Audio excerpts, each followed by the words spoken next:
Union इंतक जिंदाबाद जिंदाबाद जिंदाबाद मजदूर एकता जिंदाबाद जिंदाबाद जिंदाबाद इनकलाब जिंदाबाद जिंदाबाद जिंदाबाद आवाज दो हमें आवाज दो हमें आवाज ठेका कर्मचारियों ने सौंपा पीएम के नाम रावत भाटा उपखंड अधिकारी सुश्री व्यास को 6 सूत्रीय मांगों का ज्ञापन। श्रमिकों के आर्थिक शोषण के लगाए आरोप। रावत भाटा परमाणु ऊर्जा विभाग की इकाइयों में कार्यरत ठेका कर्मचारियों के आर्थिक शोषण पर रोक लगाने की मांग को लेकर संघ के राजस्थान प्रदेश इंटक के वरिष्ठ पदाधिकारियों के नेतृत्व में प्रधानमंत्री के नाम उपखंड अधिकारी सुश्री कृति व्यास को ज्ञापन सौंपा। ज्ञापन में लगाए आरोपों के अनुसार रावत भाटा स्थित नाभिकीय विद्युत निगम की 1 से 8 इकाइयों, भारी पानी संयंत्र, कोटा और न्यूक्लियर फ्यूल कॉम्प्लेक्स में कार्यरत हजारों ठेका कर्मियों का शोषण हो रहा है। ज्ञापन में यह भी बताया गया कि भारत सरकार की जीएम पोर्टल के माध्यम से टेंडर प्रक्रिया के तहत कंपनियों और ठेकेदारों को कार्य आदेश दिए जाते हैं। इसके बाद ठेका कर्मचारियों को न्यूनतम वेतन नीति के अनुरूप भुगतान नहीं किया जा रहा और कई तरह की अनियमितताएं सामने आ रही है। श्रमिकों ने प्रशासन से मांग की है कि जिन श्रमिकों के मामले खारिज हो चुके हैं या आपसी समझौते से समाप्त हो गए हैं, उनकी पीवीसी पर संबंधित धाराएं दर्ज नहीं की जाए। साथ ही दूसरे राज्यों से आने वाले श्रमिकों की पीवीसी स्थानीय पुलिस थाने से सत्यापित करवाई जाए। ज्ञापन में आगे कहा गया कि जिन श्रमिकों पर मामले न्यायालय में लंबित हैं, उनके भी गेट पास बनाए जाएं, ताकि वे भी काम कर सके और अपने परिवार का भरण पोषण कर सके। श्रमिकों ने स्थानीय लोगों को रोजगार में प्राथमिकता देने की मांग भी उठाई। उनका कहना है कि इकाइयों 1 से 8 भारी पानी संयंत्र और एनएफसी प्लांट में स्थानीय युवाओं को रोजगार दिया जाए तथा शटडाउन के दौरान भी स्थानीय श्रमिकों को ही काम मिले। इसके अलावा ठेकेदारों पर अवैध वसूली करने का आरोप लगाते हुए श्रमिकों ने कहा कि इकाइयों में कार्यरत ठेकेदारों द्वारा श्रमिकों से अवैध वसूली की जा रही है, जिसे तुरंत बंद कराया जाए और दोषी ठेकेदारों के खिलाफ सख्त कानूनी कार्रवाई की जाए।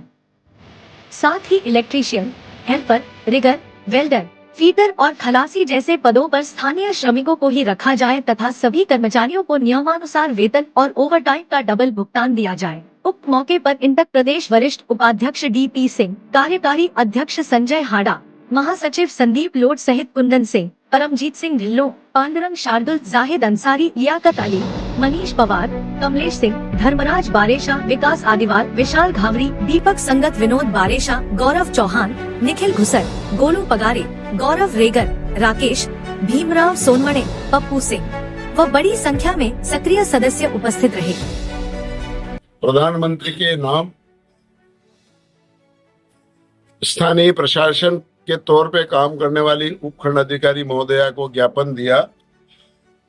जो ज्ञापन में हमारी जो मुख्य मांगे हैं वो आज हमने 6 सूत्री मांग पत्र का ज्ञापन दिया, जिसमें महत्वपूर्ण रूप से जो हमारे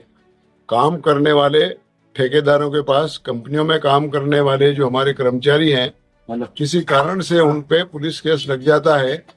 और कोर्ट से बरी हो जाते हैं, तो कोर्ट से बरी होने के बाद में भी हमारा जो स्थानीय पुलिस प्रशासन है वो पीवीसी नहीं बनाता है और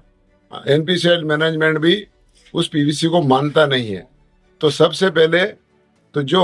ये जो कंडीशन है, इस कंडीशन को तुरंत प्रभाव से निरस्त कर कोर्ट से भरे हुए तमाम कर्मचारियों को रोजगार दिलाया जावे। उसके बाद आपका जो यहाँ पर लंबे समय से एक मांग हो रही है वो है ठेका कंपनी में, चाहे कंपनियों में, चाहे लेबर सप्लाई में काम करने वाले ठेकेदारों के पास और स्थायी भर्तियां हो रही है, उसमें भी स्थानीय बेरोजगारों को, शिक्षित बेरोजगारों को उसमें यहीं से प्राथमिकता से इन्हीं को ही रोजगार दिया जाए और दूसरे प्रदेशों से जो ठेकेदार और कंपनियां जो लेके आती है वो मजदूरों को, उस पर रोक लगाकर ठेकेदारों को इस बात के लिए एनपीसीएल मैनेजमेंट और स्थानीय प्रशासन पाबंद करे कि कंपनी मैनेजमेंट कोई भी बाहर का ठेका कर्मचारी लेके नहीं आएगा और सबसे पहले प्राथमिकता से स्थानीय शिक्षित बेरोजगार हो, चाहे वो आपका दूसरा ठेका कर्मचारी हो, उनको प्राथमिकता से रोजगार पे लिया जाए। साथ ही उसके बाद कुछ ठेका कंपनियां कर्मचारियों का ईएसआई का सब्सक्रिप्शन नहीं कटा रही है ताकि सबको ईएसआई का जो भी आता है नियमानुसार पैसा वो ईएसआई में जमा कराए, ताकि सारे कर्मचारी उस ईएसआई का लाभ ले सकें। उसके साथ ही जो अपना क्या नाम है इसका यार,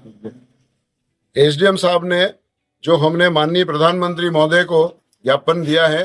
हमारी मांगों के समाधान के लिए, और एनपीसीआई मैनेजमेंट, होम सेक्रेटरी आपका भारत सरकार, होम सेक्रेटरी राजस्थान सरकार, अन्य अधिकारियों को दिया है। तो इसका मैं आशा करता हूं इसका समाधान हो, और एसडीएम महोदय ने भी यहाँ से मजबूती से यहाँ से रिकमेंड करके प्रधानमंत्री कार्यालय में हमारे ज्ञापन को भेजने का भी हमें मौखिक रूप से आश्वासन दिया है।